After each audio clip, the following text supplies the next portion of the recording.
तस्वीरें जो अब हम आपको दिखाने जा रहे हैं वो तस्वीरें प्रयागराज की बेहद खास हैं।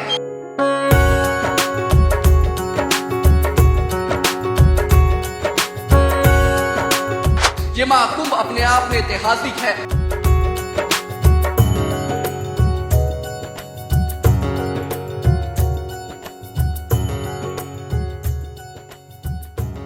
मेरे पीछे 100 की स्पीड में चलती हुई गाड़ियां और तस्वीरें जो अब हम आपको दिखाने जा रहे हैं वो तस्वीरें प्रयागराज की बेहद खास हैं, क्योंकि इस वक्त रात के बज चुके हैं 10:30 और जो तस्वीरें अब हम आपको दिखाएंगे वो आपके दिल को जीत लेंगी, क्योंकि प्रयागराज की ये तस्वीरें बेहद खास है और शायद आपने कहीं पर देखी भी नहीं होगी। चलिए अब बिना देरी के मैं आपको संगम तट की वो तस्वीरें दिखाता हूँ, वो एरियल व्यू दिखाता हूँ, जिसे देखकर आप भी बोलेंगे भाई वाह।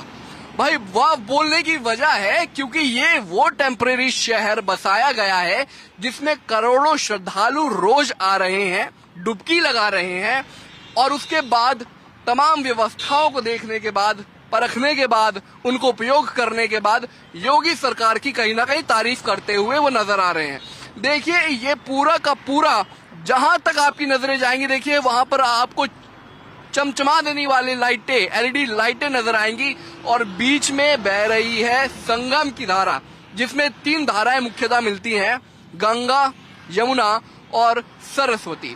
बता दूं कि ये एरियल व्यू आप जहां से देख पा रहे हैं वो एक पुल है जो प्रयागराज से जाता है बनारस की तरफ को, और ये तस्वीरें बेहद खास, बेहद महत्वपूर्ण तस्वीरें हम आपको देखिए दिखा रहे हैं, क्योंकि नीचे करोड़ों की संख्या में लोग आकर बसे हैं, क्योंकि अब तक 9 करोड़ लोग स्नान कर चुके हैं कुंभ के 9वें दिन तक। लेकिन जानना सबसे महत्वपूर्ण हो जाता है कि आखिर कितने क्षेत्रफल में महाकुंभ का आयोजन किया जा रहा है। तो मैं आपको बता दूं कि महाकुंभ का ये आयोजन लगभग 4000 एकड़ में किया जा रहा है। जहां तक आपकी नजर जाएंगी आपको लगेगा कि ये कोई बड़ा शहर है, लेकिन महत्वपूर्ण बात यह है कि ये वो शहर है जो केवल टेम्परेरी बनाया गया है। क्या आपने कभी टेम्परेरी शहर, वो भी इतना बड़ा, इतना खूबसूरत शहर कभी देखा है? कभी नहीं देखा होगा। ये तस्वीरें अब आपको शायद अगले 12 साल बाद देखने को मिलेंगी, क्योंकि ये 4000 एकड़ में बनाया गया वो टेम्परेरी शहर है जिसे इस वक्त पूरा देश नहीं बल्कि पूरी दुनिया देख रही है। लोग इस वक्त चल रहे हैं। देखिए रश थोड़ा लोगों का कम हो चला है क्योंकि अब देर रात का वक्त हो चला है और अब लोग माफ कीजिएगा, जो अब लोग हैं वो अपने टेंटों में जा रहे हैं विश्राम करने के लिए, लेकिन रात भर ऐसी ही चहल पहल थोड़ी थोड़ी लगे रहती है। देर रात की तस्वीरें देखिए पंजाब केसरी खास आपको दिखा रहा है। मैं आपको बता दूं कि 4000 एकड़ का मैंने जिक्र किया, लेकिन इस 4000 एकड़ को बड़े ही सिस्टमैटिकली ढंग से तैयार किया गया है। महाकुंभ का ये पूरा का पूरा एरिया 25 सेक्टर में बांटा गया है। देखिए 25 सेक्टर में अलग अलग सेक्टर्स बनाए गए हैं।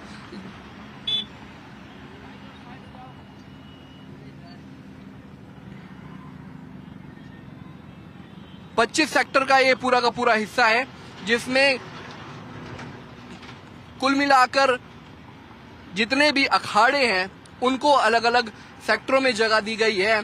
आने वाले जो वीवीआईपी लोग हैं उन्हें अलग जगह दी गई है। मीडिया कर्मचारियों को अलग अलग जगह दी गई है। कानून व्यवस्था को पूरे पुख्ता इंतजामों के तहत किया गया है मैनेज। ये तस्वीरें इस वक्त की हम आपको दिखा रहे हैं। देखिए बीच में गंगा नदी बह रही है और वो तमाम पांटून पुलों को भी आप देख पा रहे होंगे। अंधेरा है लेकिन नदी पर पड़ता हुआ रिफ्लेक्शन आपको साफ नजर आ रहा होगा तस्वीरों में।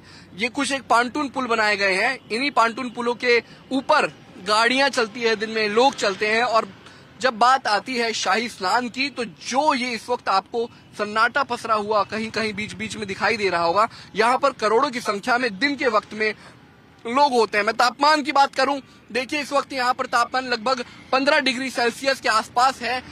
ठंड काफी ज्यादा हो रही है, लेकिन जब आप ऐसी तस्वीरें देखते हैं तो आपके अंदर एक जोश भर जाता है, क्योंकि सांस्कृतिक विरासत को जो हम अब तक अपना कर चल रहे हैं, जिसे संजो कर चल रहे हैं, वो सांस्कृतिक विरासत आज आपको देखने को मिल रही है।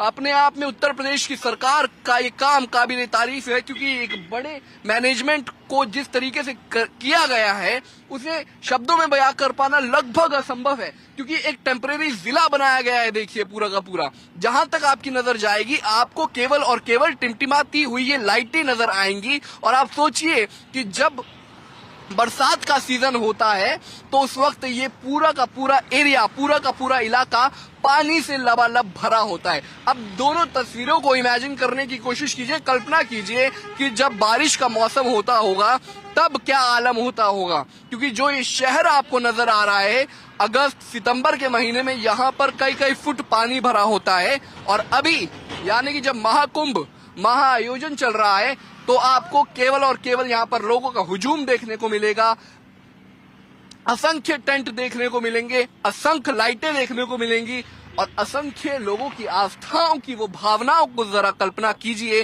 कि कैसी वो कल्पना होगी आपकी, जिसमें लोग आस्था की डुबकी लगाने के लिए ये नहीं देख रहे हैं कि कितनी तादाद में और लोग पहुंचे हैं, उन्हें समस्याएं होंगी, कितने दिन, एक दिन में कितने किलोमीटर लोगों को चलना होता है, फिर भी लोग आते हैं, संगम में डुबकी लगाते हैं और अपने घर को जाते हैं, खुशहाली की कामना करते हैं। ये एरियल तस्वीरें बहुत कुछ कह रही हैं, क्योंकि अंदाजा लगाइए काफी पीछे से आपको चलना पड़ता है और आगे आना पड़ता है गंगा में डुबकी लगाने के लिए। इस वक्त जहां पर हम खड़े हैं वो पुल है, जिस पुल से नीचे इस वक्त दुनिया का सबसे विशाल आयोजन किया जा रहा है, जो कि है प्रयागराज का महाकुंभ, जो कि 144 साल के बाद आया है। ये महाकुंभ अपने आप में ऐतिहासिक है। सांस्कृतिक विरासत को जिस तरीके से संजोया है उत्तर प्रदेश की सरकार ने, वो काबिल तारीफ है।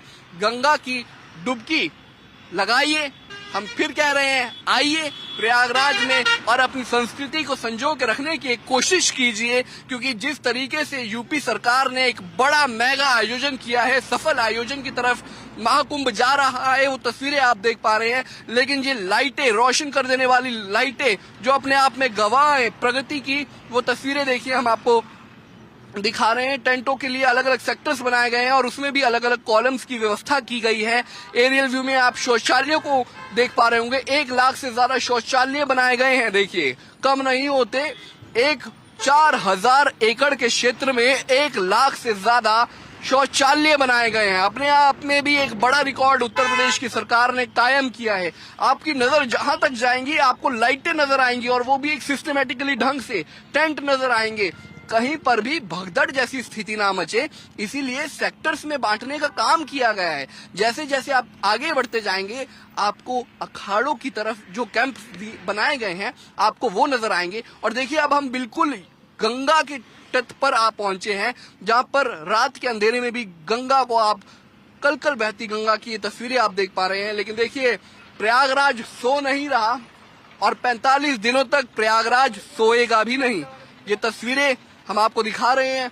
आप पुल की तस्वीरें भी देखिए और फिर नीचे की तस्वीरें, यानी कि जहां पर महाकुंभ का महा आयोजन किया जा रहा है, वो तस्वीरें तो खैर हम आपको दिखा ही रहे हैं। ये पांटून पुल आप देखिए, कितने ज्यादा पांटून पुल बनाए गए हैं। संख्या अगर मैं आपको गिनाने लगूं तो कुछ ही दूरी पर दूसरा पाउंटून पुल, फिर तीसरा, फिर चौथा, फिर 5वां, फिर छठा, फिर 7वां पाउंटून पुल आपको नजर आ रहा है और उस पर भी बकायदा लाइटें लगाई गई है। यानी कि जनता को किसी तरीके की असुविधा का सामना करना पड़े ऐसा संभव नहीं है। हर तरीके से जनता की सुविधा का ध्यान योगी सरकार द्वारा रखा गया है। नावों को तैनात किया गया है, पैरामिलिट्री फोर्स तैनात है, सुरक्षा में किसी भी तरीके की चूक ना हो इसके लिए तमाम इंतजाम किए गए हैं। मैं आपको बता दूं कि रात का वक्त है, इसीलिए कुछ पांटून पुलों को बंद कर दिया गया है और कुछ पांटून पुल इस वक्त आपको सक्रिय नजर आ रहे होंगे जिन्हें खोला गया है, क्योंकि रात को रश थोड़ा कम हो जाता है, इसीलिए कुछ पांटून पुलों को सुरक्षा के कारणों के मद्देनजर बंद कर दिया जाता है। कल एक महत्वपूर्ण दिन है, चलिए मैं आपको ये भी बता दूं, कल योगी कैबिनेट की मीटिंग भी यही होने वाली है। देखिए अगर आप इस पोर्शन पर जाएंगे तो तमाम अखाड़े जो हैं वो यहीं पर है, इस कोने में है, लेकिन नदी को पार करने के बाद जो दूसरा पोर्शन है उस वहां पर कल योगी कैबिनेट की मीटिंग होगी और सीएम योगी अपने तमाम मंत्रियों के साथ उसी पोर्शन में, उसी इलाके में डुबकी लगाएंगे। जनता को किसी तरीके की परेशानी ना हो, इसीलिए ये 2 भागों में देखिए बटा हुआ है। गंगा के एक तट पर, या मैं यूं कहूं 3 नदियों के जो संगम है उसके एक तट पर सभ्यता की ऐसी मिसाल कायम की गई है जिसे शब्दों में बयां कर पाना शायद मुमकिन नहीं होगा। तो तस्वीरें हमने आपको दिखाई, क्या कहना है प्रयागराज में इस महाकुंभ को लेकर। दिन की तस्वीरें भी दिखाई, रात की तस्वीरें। शायद इतने तारे नहीं हैं आज आसमान में जितनी लाइटें आज आपको प्रयागराज की इस जमी पर नजर आएगी। कैमरामैन रिंकू के साथ सौरभ, प्रयागराज से पंजाब केसरी टीवी। हमसे जुड़े रहने के लिए हमारे YouTube चैनल को सब्सक्राइब करें और नई वीडियो की नोटिफिकेशन के लिए बेल आइकॉन को दबाएं। अगर आप ये वीडियो Facebook पर देख रहे हैं तो लाइक जरूर करें और ज्यादा से ज्यादा शेयर करें। धन्यवाद।